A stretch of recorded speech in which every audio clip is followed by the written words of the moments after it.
A big hello to all of you, all my technocrat friends, my friends who are just the budding engineers about to get into their career, and to all who love programming, and also to those who don't so much love programming. Well, why did I say that last thing? I'll tell you in a while.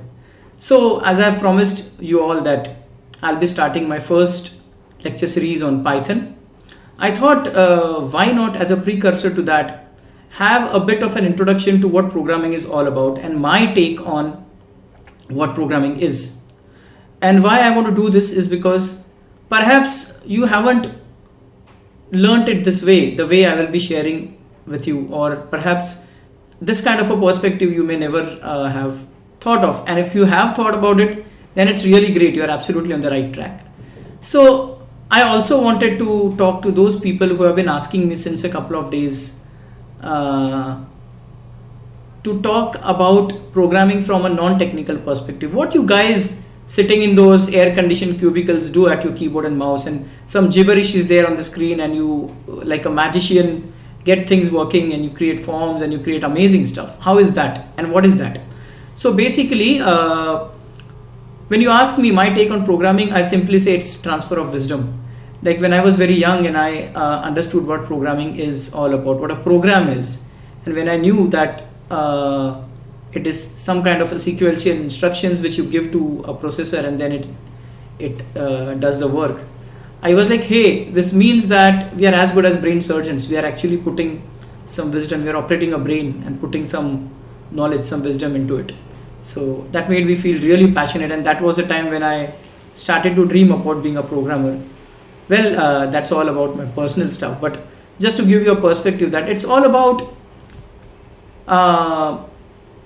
sharing your ideas from your brain to the computer brain. So one very important thing which I would like to say to all developers: how often have you faced a situation wherein you think that something is missing and you just can't figure it out? My tip to all you great engineers out there and would-be engineers is, first enact that entire code in your brain as if your brain itself is a processor, and you don't have any presumptions and assumptions when you do it, and enact that entire flow of your idea.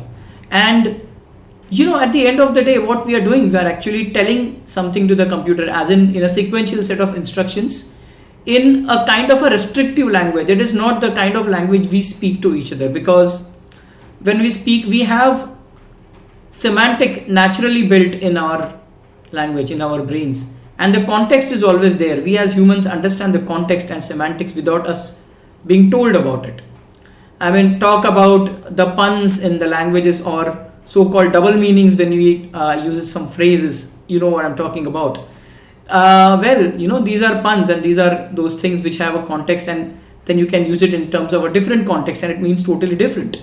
But with computer, that has to be all put in, because the brain is an idiot box as far as the computer is concerned. It's brain as in the processor, and we have to actually tell the computer. What do you mean by telling a computer? It means you are actually sequentially telling what you want to do, and you are also providing the data on which those instructions are to be executed. So these are two things: the data on which you want to act and what you want to enact on it, what you want to do. And that is where the system analysis comes. And let me tell you my own personal experience, because when we'll be doing these Python sessions and I'll be giving you some assignments to do which you can try out yourself, I would want you to think, and 80% of your brain share should go in thinking, because 20% of it is going to be programming. And programming, what I mean is, most of the time you'll be using an integrated development environment like Emacs or like Eclipse or like Visual Studio, whatever, and it completes your code and it gives you so much facility. So as it is, syntax is not that important. Let me tell you this very, very firmly, and especially I'm saying this for those who are going to go for interviews and all on the job. Syntax is not important. You can get it anyhow. If you are having an error, you can go to Stack Overflow or several other places, Bitbucket and stuff like that, and get what you want. The thing is, your logic should be clear in your brain first, and exactly the way you are going to tell it to the computer, and then how do you expect the computer to process it? That is the place where your logical analysis comes. And then eventually, what is the expected result?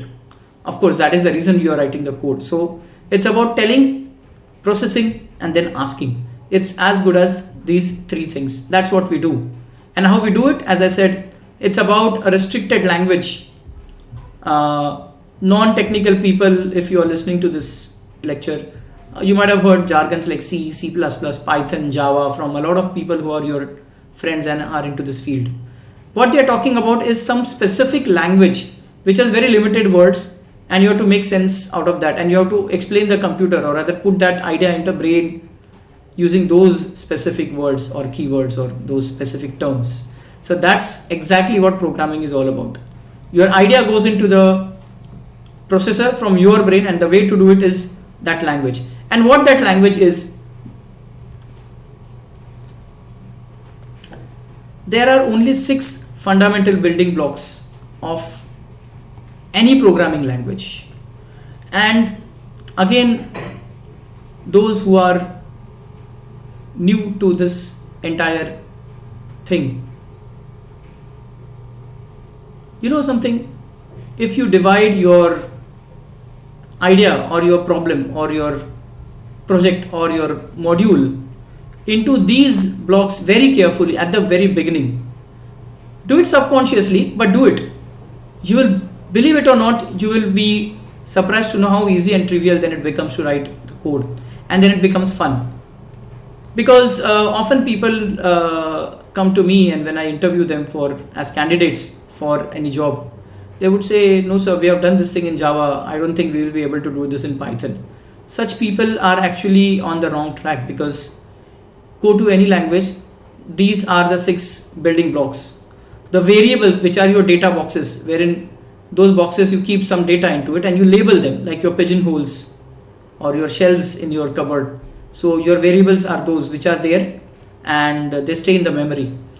And then of course you have to branch out. There are these conditions wherein you actually say that you want to do a certain thing only if a certain thing is true. Like for example, I would say only if the lockdown is lifted, then come out, else stay in home. So those 2 instructions are like a choice, either or.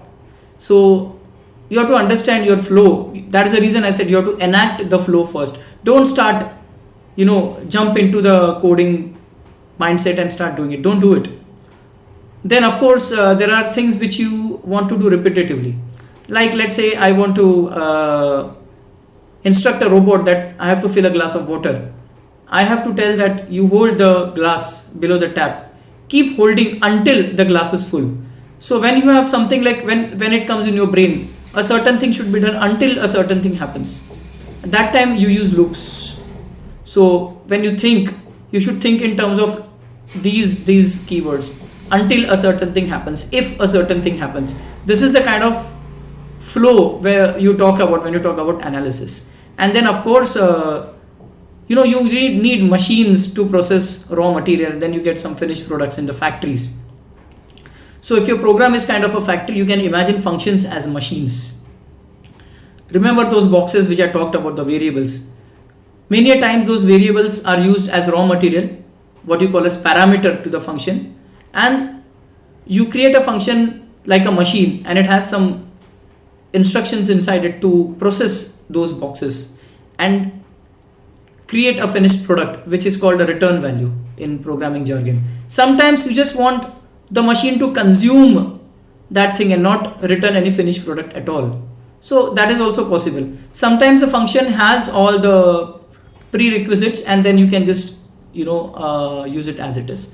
So, and then of course the objects are what in the real world you represent as things.